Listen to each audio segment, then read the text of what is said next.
उपमाय न युज्यन्ते सत्रो वरपुत्र्या सत्रो भगवान तथागत सम्यक संबुद्ध को अभिवादन। डॉक्टर बाबा साहब भीमराव अम्बेडकर की धम्म क्रांति को अपना जीवन समर्पित करता हूँ। यहाँ बाईं तरफ उपस्थित हमारे पूज्य गुरुवर्य पदन प्रज्ञाबोधि जी, जिनके चरणों में सादर प्रणाम वंदन।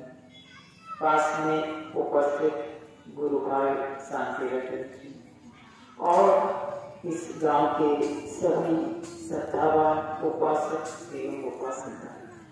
आपने एक बड़े ही प्यार से, बड़े ही आदर सत्कार से 3 बुद्ध पुत्रों को निमंत्रित किया और एक अच्छा सा मंडप बनाकर वर्षावास समापन का आयोजन किया।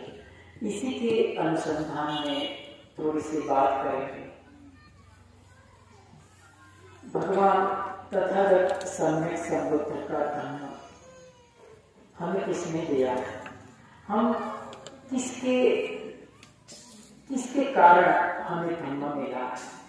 तो उसका जो यश है वो हमारे पूज्य डॉक्टर बाबा साहब भीमराव अम्बेडकर को जाता है। अगर वो नहीं होते तो हमारे पास धम्म नहीं होता था, इसीलिए उनको बोधिसत्व कहा जाता है।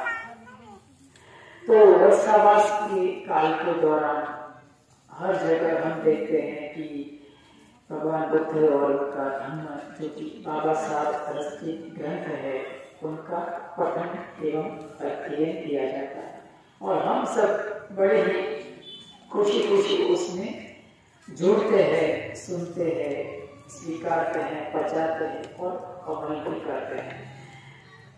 तो जो भगवान बुद्ध का धम्म है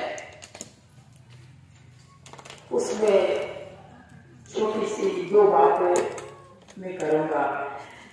एक तो उनका धम्म का 2 पहलू हैं। जैसे कि एक ट्रेन चलती है तो उसकी 2 पटरी होती है, वैसे ही तथागत का जो धम्म है वो 2 पटरियों के ऊपर चलता है। एक पटरी है वो दिमाग से चलती है और एक पटरी है वो हृदय से चलती है। समझ रहे हैं? मैं बहुत आसान शब्दों में समझाने की कोशिश करूंगा। एक पटरी, एक पहिया है वो लॉजिक का। लॉजिक अर्थात तर्क। हम तर्क करते हैं कि ये बादल घिरे है, ठंडी हवा आ रही है तो कहीं पर बारिश होना चाहिए, इसी को तर्क कहते हैं। ऐसा अनेक प्रकार का तर्क हम करते हैं। तो तर्क कहाँ पैदा होता है? मन में पैदा होता है। तो भगवान बुद्ध का धम्म का एक पहलू है ना, वो तर्क के अधीन है। दूसरा एक पहलू है वो तर्क के अधीन नहीं है, वो हार्ट अर्थात हृदय के अधीन है। जैसे कि छोटा सा बच्चा है, वो सांप की तरह भाग रहा है तो माँ उसे पीटती है, मारती है, डांटती है और बच्चे को खींच लेती है। हाथ से, हृदय से काम लिया माता ने। डांटा जरूर बच्चे को, लेकिन उसने हाथ से काम लिया। तो इसी तरह से जो भगवान बुद्ध का धम्म है, एक दिमाग, हमारा तर्क कहाँ पैदा होता है? मन में पैदा होता है, दिमाग में पैदा होता है। जबकि हमें फीलिंग अर्थात हमारी लागणी, भावना, जो माता को पुत्र के प्रति, पुत्र को माता के प्रति जो एक प्यार होता है, सद्भावना होती है, वो कहाँ पैदा होती है? हृदय में पैदा होता है। तो ये 2 पटरी हैं, एक तर्क की और एक है हृदय की, बराबर। तो आज हम बात करेंगे जो हार्ट की क्या बात कहा है भगवान बुद्ध, जो हृदय से क्या निकलता है, तो उसको भगवान बुद्ध ने कहा मेत्ता भावना। सुना है ना? मेत्ता भावना का, मैत्री की भावना। हमें सबके प्रति मैत्री की भावना करना चाहिए।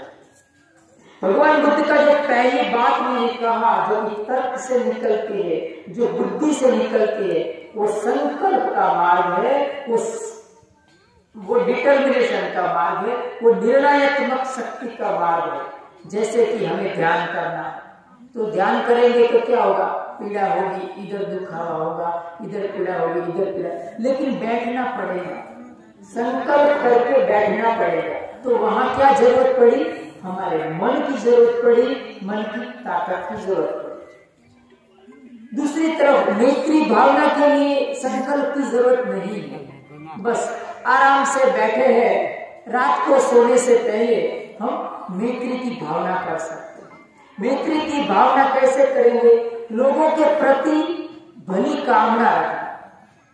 जैसे कि बहुत सारे संसार में लोग हैं, इंसान के समीप मनुष्य अमनुष्य है, पशु पक्षी जीव जंतु, सबका प्रति मंगल कामना करना, ये भगवान बुद्ध के धम्म का बहुत बड़ा पहलू है।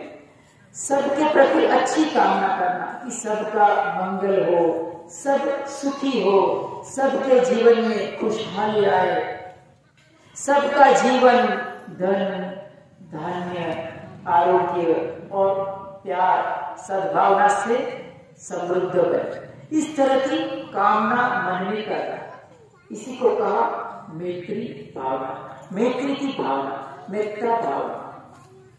तो मेत्ता भावना है, उसी को ब्रह्म विहार कहा गया।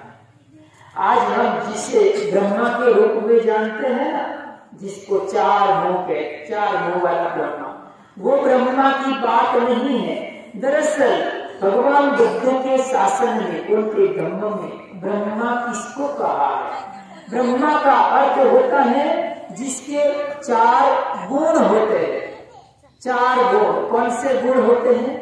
अनंत मैत्री, अनंत करुणा, अनंत मुदिता और अनंत उपेक्षा। ये चार गुण होते हैं। ये चारों मोती एक ही धागे में पिरोए हैं और वो धागा है मेत्ता भावना। मेत्ता भावना के धागे के अंदर चार मोती पिरोए हैं, मैत्री, करुणा, मुदिता और उपेक्षा। ये चार अगर हम प्रैक्टिस करते हैं, रोज हम इसका अभ्यास बंद कर देंगे, अपनी धम्मदेशना बंद करो, ठीक है। तो ये ब्रह्म विहार है, उसका हमें अभ्यास करना चाहिए और उसका अभ्यास करने से हमें बहुत सारा बेनिफिट मिलता है। ठीक है, इसके साथ मैं अपना भगवानी का समापन करता हूँ। सबका मंगल हो, सबका मंगल।